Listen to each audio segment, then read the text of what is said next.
আসসালামু আলাইকুম। আমরা অনেকেই জানি না যে দোকানে ঘিয়ের কেন এত বেশি দাম হয়।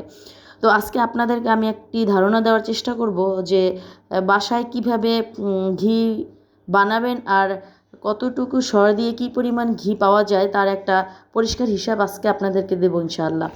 তো আমি অনেক দিন ঘি বানানোর জন্য সর জমিয়েছি। কতদিন সর জমিয়েছি সেটা আপনাদেরকে আমি একটু পরে বলবো। তো জমানো সরগুলো আমি অনেক আগেই বের করে রেখেছিলাম।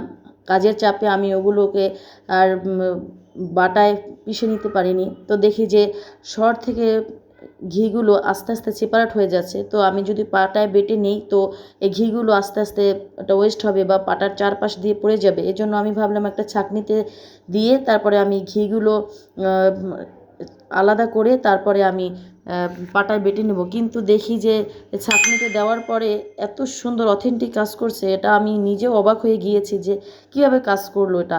আমি নিজেও এটা করার আমার ইচ্ছা ছিল না। আমার ধারণা ছিল আমি ঘিগুলো সরিয়ে পাটায় বেটে নেব, কিন্তু এটা আমার কাছে একটা নতুন অভিজ্ঞতা যে ছাঁকনিতে ছেঁকে চামচ দিয়ে বা আপনি একটা স্প্যাচুলা দিয়ে যদি এভাবে ম্যাশ করতে থাকেন আস্তে আস্তে ঘিগুলো বাটিতে পড়ে যাবে।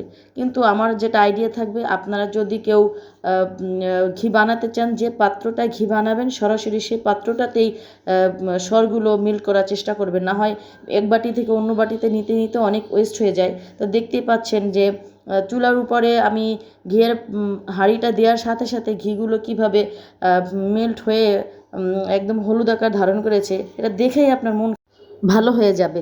তো অনবরত নাড়তে হবে, কখনো নাড়া থামানো যাবে না। কিন্তু আমি আপনাদেরকে দেখানোর জন্য মাঝে মাঝে নাড়ানো বন্ধ করে দিচ্ছি। এই যে দেখতেই পাচ্ছেন, যদি আপনার সরগুলো নিচে লেগে যায় তাহলে কিন্তু ঘিয়ের টেস্ট পুরোপুরি নষ্ট হয়ে যাবে। আর ঘি তো একদম একদম সেন্সিটিভ জিনিস, এটাকে আপনি যেরকম বানানো উচিত ঠিক সেভাবেই বানাতে হবে। 19-20 হলে কাজ হবে না।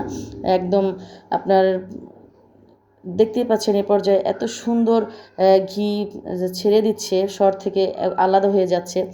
এর যে আর আনন্দের ঘন মুহূর্ত আমার মনে হয় আর আপনি যখন বানাবেন আর পাবেন না।